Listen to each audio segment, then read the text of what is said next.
doctor Juan Ramón de la Fuente, nuestro querido rector en su momento de nuestra UNAM, coordinador del Seminario de Estudios de la Globalidad también en nuestra propia universidad y presidente del Aspen Institute México. Gracias, antes que nada, por esta conversación. Al contrario, Ricardo, es de veras un gusto platicar contigo, con tu audiencia. Doctor, un primer comentario. Tú has estado estudiando este asunto desde hace mucho tiempo y con especial énfasis en los años recientes. Un primer comentario sobre la iniciativa enviada por el presidente Enrique Peña Nieto hace unos días al Senado de la República sobre la marihuana, que permite, entre otras cosas, portar hasta 28 gramos de la droga, aumentó, se quintuplicó el consumo o la aportación, pues, así como el uso medicinal y científico de este. Te diría contundentemente, es un paso en la dirección correcta, pero es un primer paso. ¿Por qué un primer paso? ¿Por qué esta resistencia a evitar la discusión o la legislación sobre el asunto del consumo lúdico de la marihuana y nos quedamos nada más ahí en la parte medicinal? Precisamente porque creo que el cambio fundamental, Ricardo, detrás de este primer paso, y no es menor, hay que decirlo con toda claridad, es que se empieza por reconocer que la política prohibicionista fracasó. Y esto pues parecería sencillo, pero no lo ha sido, porque llevamos con esa política más de 40 años. Desde 1971, para ser precisos, cuando el presidente Nixon en los Estados Unidos dice en un discurso que después se ha ido entendiendo sus motivaciones 100% políticas, más que cualquier otra cosa, el principal enemigo de la democracia y de la libertad de este país son las drogas. ¿Y por qué fracasó? Bueno, pues fracasó en primer lugar porque durante estas 4 décadas de esa política, el consumo de drogas, prácticamente de todas, se disparó. El precio de estas drogas bajó, son mucho más baratas, son más accesibles. Por eso también en parte se explica el consumo. Y los derivados de la política prohibicionista, pues fueron terribles. Fue dejarle los mercados al crimen organizado, fue propiciar la proliferación de los cárteles, fue propiciar el lavado de dinero, la violencia que en México pues, ha cobrado miles y miles de muertos y desaparecidos, no sabemos bien cuántos. Entonces, las gravísimas consecuencias que ha tenido la política prohibicionista es lo que nos aterra a todos y nos hemos ocupado relativamente poco del daño a la salud que hacen las drogas. Entonces, cuando cambiamos el enfoque prohibicionista y criminal y militar por un enfoque de salud pública, empezamos a decir lo que realmente debemos atender son los daños que estas sustancias producen en la salud. Todas las drogas producen un daño en la salud, unas más y otras menos, si no, no serían drogas. Pero ese enfoque, Ricardo, es muy importante. Ese nuevo enfoque, yo aplaudo esa decisión del presidente. Pero a propósito de los daños en la salud, doctor, ¿vivimos en el absurdo o vivimos en la doble moral?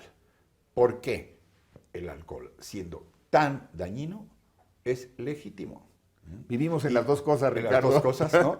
Y sabemos que es una droga muchísimo más perjudicial. Claro. ¿Por qué en las farmacias podemos comprar medicinas que provocan efectos muy similares, por ejemplo, a la cocaína?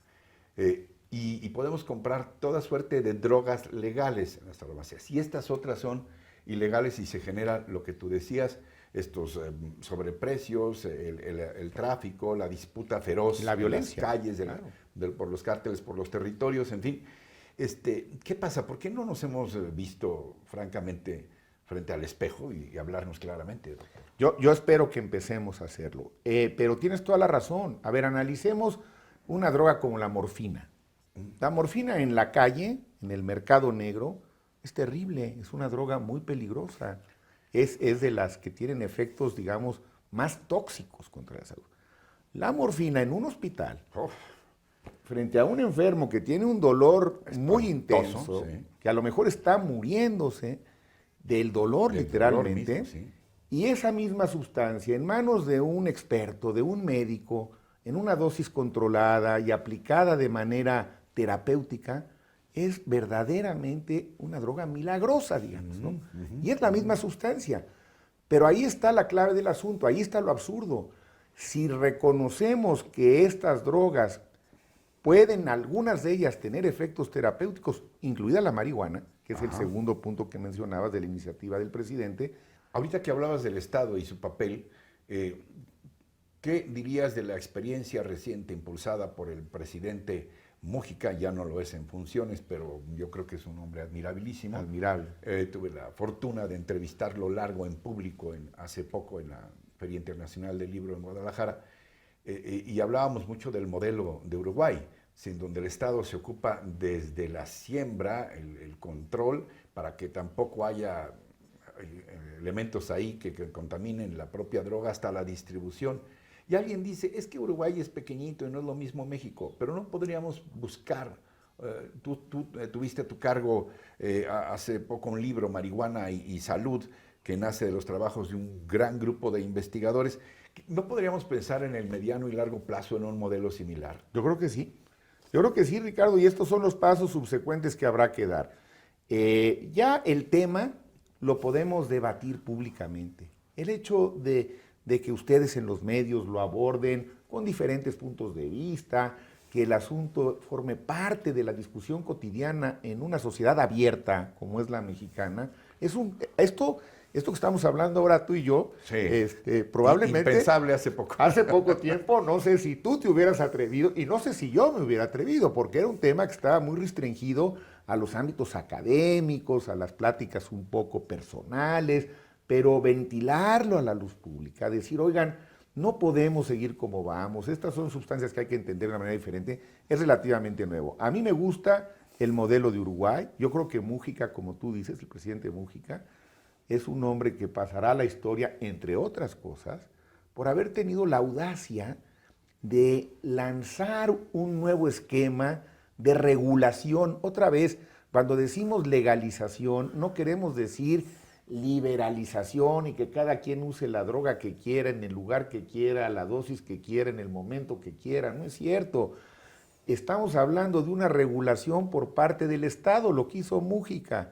El Estado produce, el Estado controla, el Estado administra y el Estado recauda, que es la otra vertiente importantísima. Ahora lo que ocurre es que el crimen organizado produce, el crimen organizado administra, el crimen organizado hace lo que le da la gana y gana unas fortunas inmensas que generan una corrupción imbatible. Imbatible, porque el principal problema, además, desde luego, de la violencia, es la corrupción. ¿Cuáles son los efectos sociales de seguir manteniendo un esquema como el que tenemos? Yo creo que vamos a seguir pagando un costo altísimo, en primer lugar en vidas humanas, que me parece que es, desde luego, lo más inadmisible del proceso, pero también en estos otros costos de lavado de dinero y de corrupción. Creo que no hay ninguna razón, ninguna, Ricardo, para pensar que si seguimos haciendo las cosas igual, vamos a mejorar. Es una guerra que no se puede ganar. ¿Es utópico, es factible pensar en un mundo sin drogas? Es totalmente utópico, Ricardo. Desde que tenemos registro del Homo sapiens, algo que ha quedado documentado en pinturas, en textos, en crónicas, es que los seres humanos hemos buscado sustancias que alteren nuestra conciencia, como parte de activación de los centros del placer, que hoy sabemos razonablemente en qué estructuras cerebrales están concentrados, en el sistema dopaminérgico fundamentalmente. Sí. Entonces, bueno, esto es algo que, digamos, forma parte de nuestra naturaleza. Lo que ha habido es un desarrollo brutal de drogas sintéticas, cada vez más potentes, etcétera. El alcohol y el tabaco ahora son legales, pero son, por ejemplo, mucho más peligrosas que la marihuana. Sí. Y solo te doy un dato para documentar lo que te estoy diciendo. El potencial adictivo de la marihuana es del 9%. Es decir, 9 de cada 100 usuarios de marihuana se van a volver adictos. El potencial adictivo del alcohol es del 15%. Y el potencial adictivo del tabaco es del 32%. Dos preguntas finales. Tú has dicho que lo que sería fundamental es difundir una gran campaña, una campaña muy inteligente, muy sensible, para racionalizarnos a todos sobre los riesgos que implica el consumo de drogas en general. Me imagino que no será una moraleja ni regaño, simplemente información. ¿Qué características debiera tener esta campaña? Masiva, permanente y desde muy temprana edad. Yo diría que esas tendrían que ser las tres. Permanente, Ricardo. No puede ser una campaña de unos cuantos meses.